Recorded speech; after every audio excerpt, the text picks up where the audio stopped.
The Mr. Suresh Menon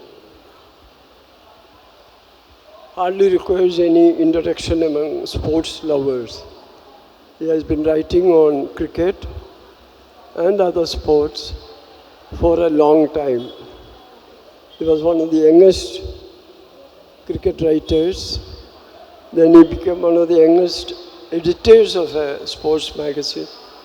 Then he became the editor of Indian Express. He also was the Bible for cricket. That is the Wisden India. He has been editing it. And on the side of it, he is an avid reader and a great prose writer. Actually, my own personal experience, this May 22nd, 2022's May, that is 1 year, about 10 months back, he had written a marvelous piece on celebrating incompetence and it's mostly about how bad sport gets, good writing. I was so enamored by that piece. I immediately tweeted saying that English is a language invented for cricket, and for that you had to read Mr. Suresh Menon. So welcome. He's from Kerala, but happy homecoming. Thank you so much, sir. It's such a pleasure to be here in this wonderful environment. Yes. And thank you for all the kind things you said about me. No, it's all true. So I'll start with the fundamental question of the topic is taken from his latest book, a book of non-fiction, prose writings. It's delightful. Even before this session was planned, I had finished it. I thoroughly enjoyed it. It's called Why Don't You Write Something I Might Read? So we have a great tradition of great writers writing about sports. An obvious example is John Updike writing on golf, Hemingway writing on bullfights, John Carroll Oates writing on boxing, then most complicated game to write, chess, and who but Nabokov can write. So this traffic from literary figures to sports has always been there. Actually, as a modest footnote, I should say that I had covered World Cup football for a Malayalam weekly, Manorama, 2 World Cups before. So this is the traffic from literature to sports. Has been sporadic, but it has always been there. Now what we are saying is a sports writer writing on literature. So this book is actually an explanation of how come a sports writer starts writing on literature or his association with literature for a long time.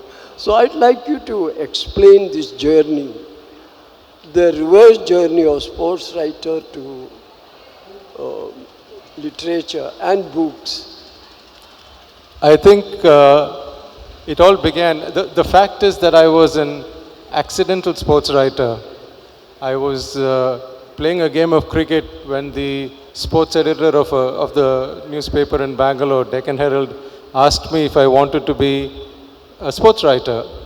And I was very young, I was 20 or 21, and I thought that would be great fun, a big wheeze, just for fun, just to do something while my real life developed in the background.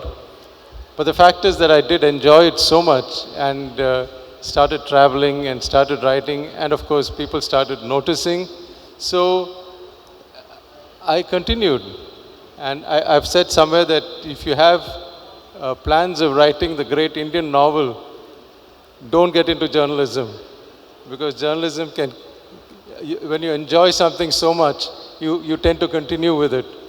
So if I were to write a memoir, as I was saying earlier, I would probably call it the accidental sports writer, because that's who I was.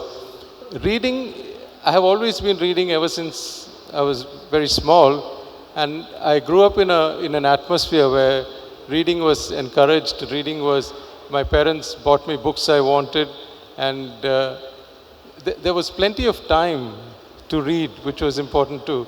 And that's how the habit started.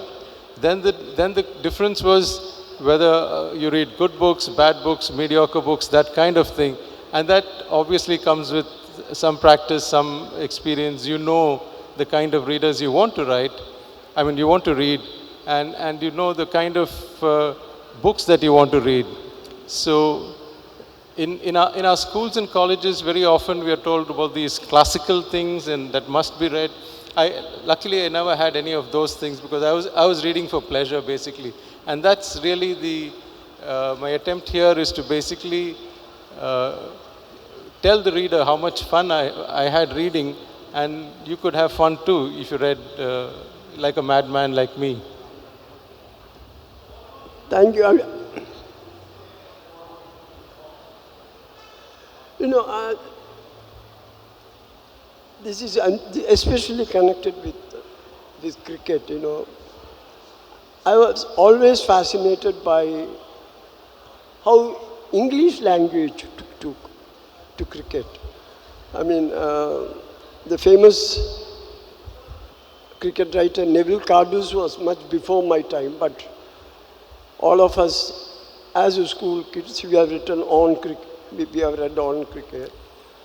In our time, we were fortunate to listen to and see occasional writing reproduced from Manchester Guardian in Indian newspapers by John Arnold. So, do you think this language has a special affinity? I mean, I'll go one step ahead. With a game like English and cricket, or if you listen to football commentary in Bengali or Arabic, you don't need to know the language, you can get the gist of the language. So has it ever occurred to you in your writing, you casually mention it and bring in a lot of literary images when it comes to cricket? There is an affinity between this game and... Yes, I think that's true. I think some of the finest writing in sport is in cricket. Some of the finest writing in sport is in boxing. In fact, George Plimpton, who was a writer some time back, some years ago, he had made the point that the smaller the ball, the better the sports writing. And he thought that some of the best writing was in tennis, for example. So it's a once you decide that you're not writing just the sport, but about the things around sport, the people.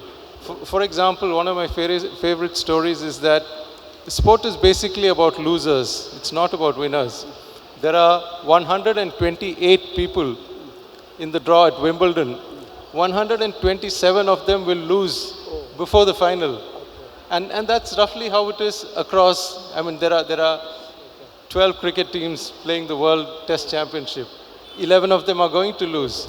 So fundamentally, sport is about losers, and that's something that has always fascinated me. And I think, I don't know if I'm sort of making too much of a connection here, but I think some of the great literature that we read is also about losers.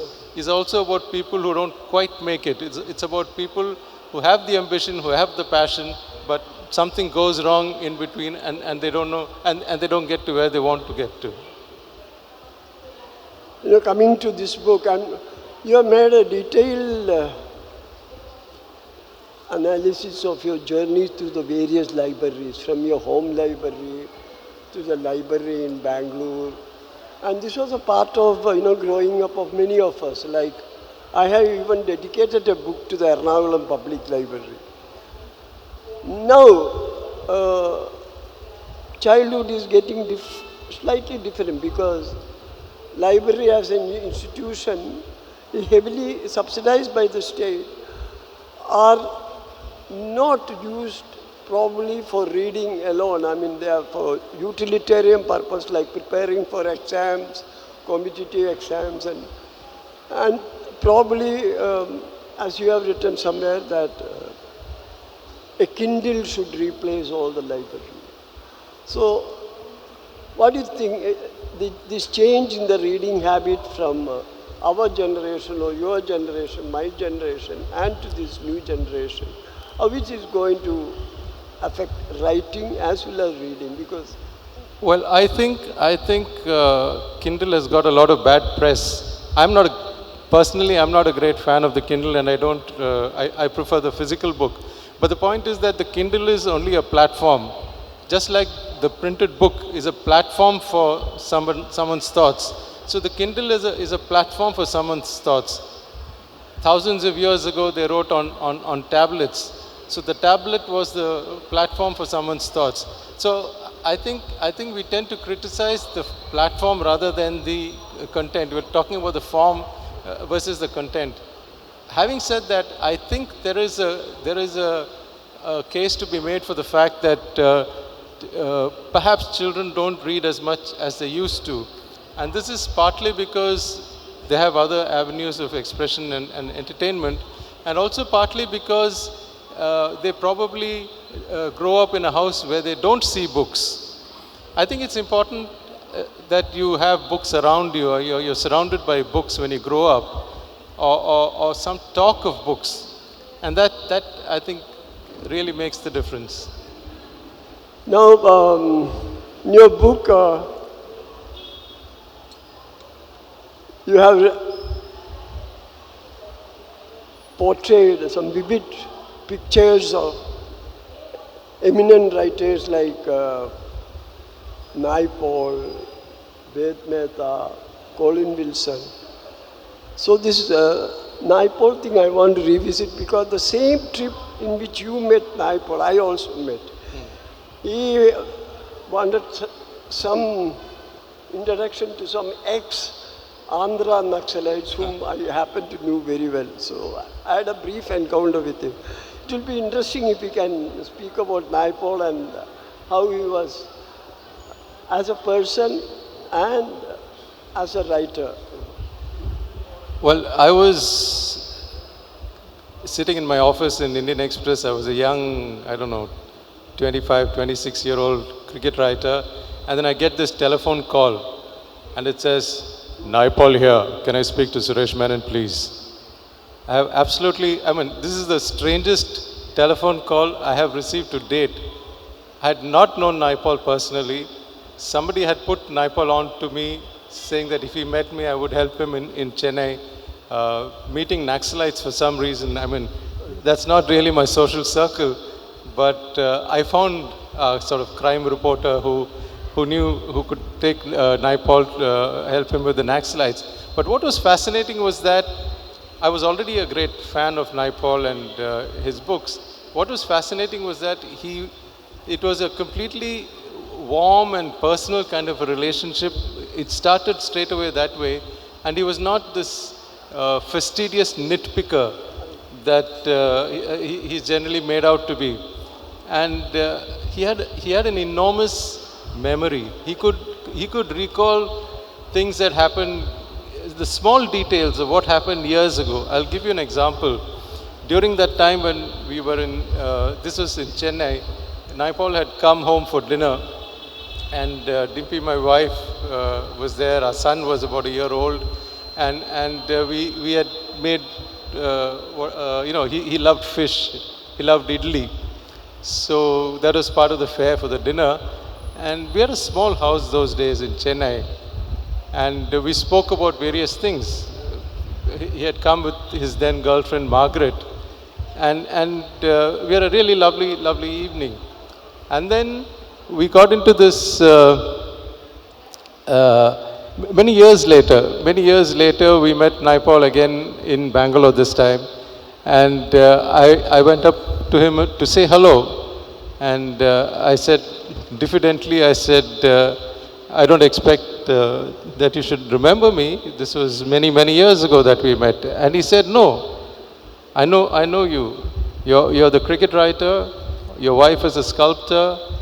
This is what we spoke about. This is what we said. This is what we agreed about. This is what we disagreed about. You know, it's incredible. I've never met anybody like that. So it was always a very special sort of an event. And he has, he has gone into all aspects of literature, including dedications. His own dedication is to a friend, Anil Kurula. So what really struck me was he writing about Velayannur Ramachandran. Velayannur Ramachandran, as you all know, is one of the great neurosurgeon who can get Nobel Prize any time. He's probably from Kerala. You're talking about Ramachandran? Yeah. And his famous theory, most of you know about the phantom limb and all that. So he has picked up one aspect of it which really stayed in my mind, that is Velayannur Ramachandran's dedication of this book. He dedicated to his father, mother and all that, and also to Shemmangudi. So, were you able to find a deep love for music while interacting with Ramachandran? Actually, a lot of scientists have this very deep connection with music. I mean, we know about Einstein and his violin. Raja Ramanna, who was the scientist, our Indian scientist, he played the piano at a very high level. And V.S. Ramachandran's book dedicated to Shemmangudi was it didn't really surprise me, because he was that kind of a person, a much wider person than scientists who tend to be very sort of singularly focused. But he wasn't like that. He was a much wider person, and he had opinions on a whole range of things. And this was around the time when they were talking about the book, somebody discovering the God particle in the brain, which of course is his area of specialty. And he went around, in fact, he went around the country then explaining, that this whole God particle business was merely romanticizing a very important scientific discovery of those days. And I think he was really good fun, and I used to follow him when he came to Chennai. We used to meet quite often, and I used to follow him on his lectures. So the relationship began because the first time that I went to listen to his lecture, I was mistaken for him, because it was known that he was a man who wore a kurta, and so I wore a kurta that day, and since I happened to wear a kurta and walk into this function, for some reason the organizers thought I was V.S. Ramachandran. So I told the audience, many years from now when Ramachandran wins the Nobel Prize, each of you will remember this particular event.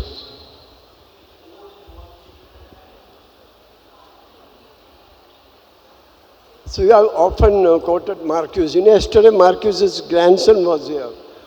So I was remembering it, hierarchically we see journalism as something not top, but Marcuse always... yes, sadly I agree. thought it as the best job. Best job is journalism. That was Marcuse's philosophy. So what's your take on that? Well, I think then I was very, very happy, but now I think that Marcuse was exaggerating. Because he did see himself as a journalist rather than a novelist, and he started about half a dozen newspapers. And although some of his finest writing, News of a Kidnapping, for example, which is a newspaper report of kidnapping that took place, is every journalist should read that book for the way, for the detail, for the tightness of the copy, for the sheer excitement of bringing the entire story to you, it's almost like watching it on television. So I think it's a fantastic experience for any journalist to be able to do that. So there is an argument, you could argue that novel writing is superior journalism, but I don't know, I'm not so sure right now. Then this is, some very Malayali question I'm going to ask you. That is, there's an essay by him on drinking and literature. I mean, there's a great tradition of alcoholics in literature, starting from, I don't know who, Baudelaire, down to very recent times. All of them drank. And in Kerala, I think we have lost at least after 2020, after 2000 at least, half a dozen writers to drinking. So could you please elaborate that, what you have written for the Malayali audience? Well, this could be of great interest to. I used to drink at one time, but not anymore. But that's a separate story. But the fact is that when we were young, when I was young, a certain generation, not even certain generation, but certain groups of us when we were young, we seriously believed that alcohol was the greatest aid to creativity. We knew all the stories about Hemingway, and we knew the stories about Fitzgerald, and we knew all these Eugene O'Neill, all these people who were basically alcoholics who went on to do, some of whom went on to win the Nobel Prize. So somehow we lacked the maturity those days to see that the connection was a kind of a romantic sort of a connection, and not really something that was inevitable. I mean, writers drank, but because you drank, it didn't make you a writer. And that connection, I think we were too young to make when we were growing up. So what about cricketers? Do they drink? We don't hear about it. Sorry? About cricketers. Oh, cricketers don't drink now. They're extremely conscious of, fitness and keeping their bodies, I think the last generation of cricketers who really drank was probably 60s and 70s. I mean, I could name names, but I will do so afterwards if someone wants to names.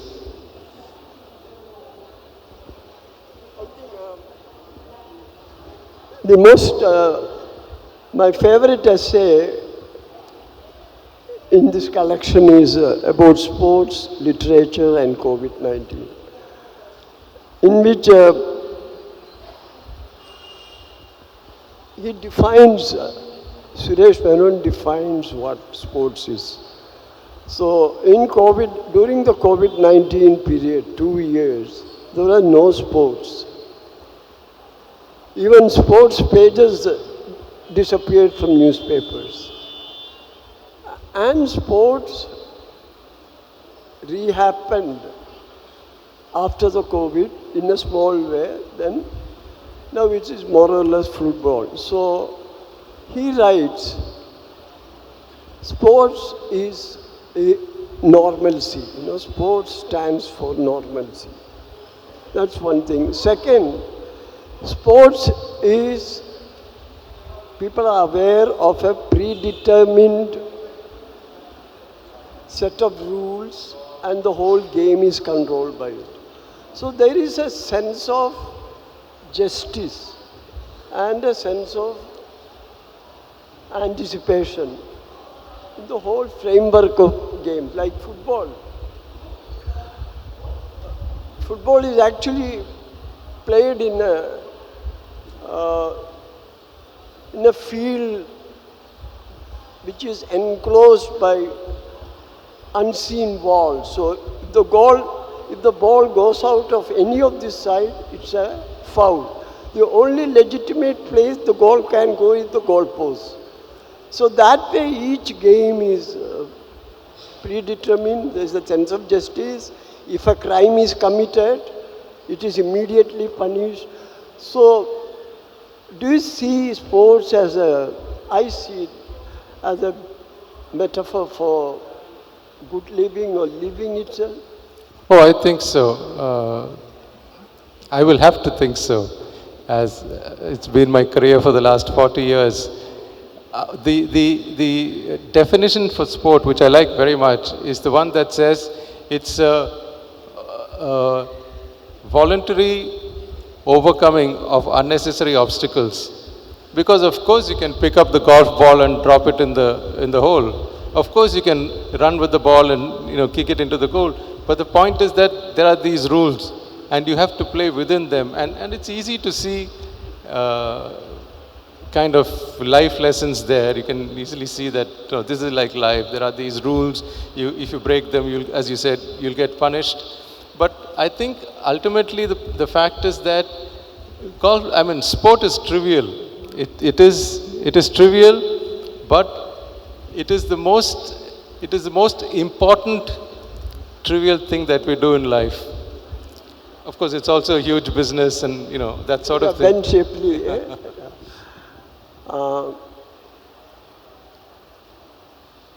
Then another thing which I found about this book is there was a uniformity of intellectual growing all over India probably at that time, because we were also in Kerala.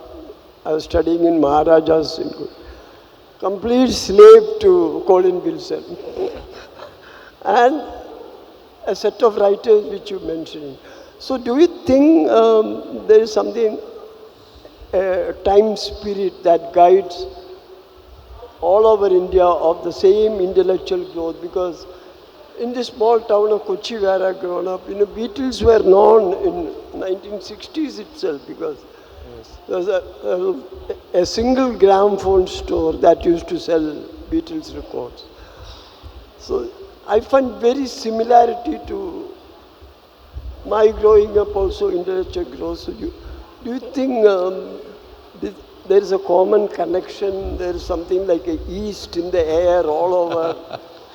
This is amazing, because I haven't thought about this, and in fact I wasn't even aware of this. But as soon as you say it, it seems obvious. It seems inevitable, because I don't think anybody I speak to, who was born, say, even 40 or 50 years ago, talks about Colin Wilson anymore.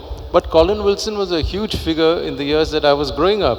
He was an important whole lot of things. He was a philosopher. He was a literary critic. He was this novelist, and he was this great young existentialist. At 24, he had written *The Outsider*, and the world was at his feet. It took him. He basically, as he himself has admitted it somewhere, he's written 180 books, which is the same book 180 times, which is a wonderful sort of self-revelation, self-admission. But I think to answer your question, I think it is possible that at a particular time of development across sort of various intellectual and what's the word? Basically, even emotional development of a I don't know, of a country, or certainly across a particular kind of people. I can see, as you said, I can see why it would be common, why it would be attractive, why Colin Wilson would be someone that you followed for a long period in your life at that time, and then I suppose later you kind of outgrew him, but you outgrew him in the way that you outgrew possibly someone like Enid Blyton or someone. Not that you don't agree with him, or not that you didn't appreciate what he had done. He's like an old uncle who was once very, who's once very important to you, and therefore beyond criticism for the rest of your life. Now I'm coming to a tricky question. That is, cricket writing in India. We had followed actually the English tradition, Actually, there used to be a writer in Hindu, I don't know whether you recall him. He used to write under the pen name Cardusian. Ramaswamy was his name. N.S. Ramaswamy, yes. So, that is probably, I mean, in this generation, I can only think of you and Sharda Ugra. This art of writing about cricket, I mean, especially cricket, because that's the game most amenable to English language, is probably dwindling. And there is probably a threat from the artificial intelligence. That is this chat GPT. So all you need is the scores, and it can produce an article. So where do you see cricket? Well, I think cricket writing is already moved away from the old scores and sort of descriptions of the match and people. I think it's already moved away towards something more personal, more gossipy, more, unfortunately not more technical, although I would have liked to see that, but less of, it's moved away from being a pure sport into this huge business, and therefore there's a whole lot of other things that go into the makeup of the report. Plus, of course, you must remember that Cardus had 3,000, 5,000 words to write a report, and today's cricket writers unfortunately have, 300 words or 250 words, and by the time you have said that, Virat Kohli's wife is accompanying him on this tour, you have very little left to talk about the cricket.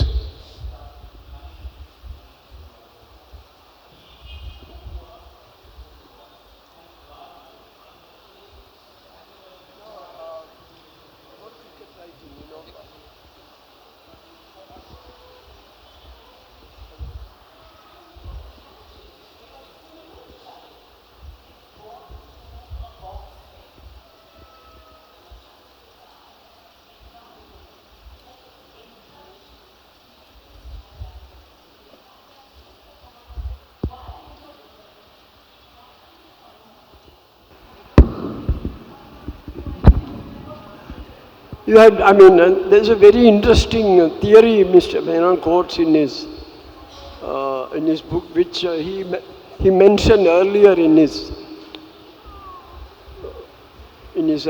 replies.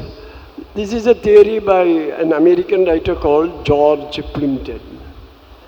So his theory is that smaller the ball, better the sports writing becomes. So apparently, biggest ball is basketball, though it's a huge business in America, USA, and Latin America, Japan. It hasn't apparently produced much good writing, but when it becomes smaller and smaller, like cricket, of course we know has produced a lot of good writing. Then golf has produced a lot of good writing. So do you actually believe in this theory? Because I see some correlation between writing and the size of the ball, except probably ping pong doesn't have good literature. No, I don't think Plimpton was spot on with that. But I think it's a fun theory to put around, and it's a fun theory to talk about, because somebody wrote me a note. In fact, I mentioned it there, where I said that perhaps that is why boxing produces some of the best writing.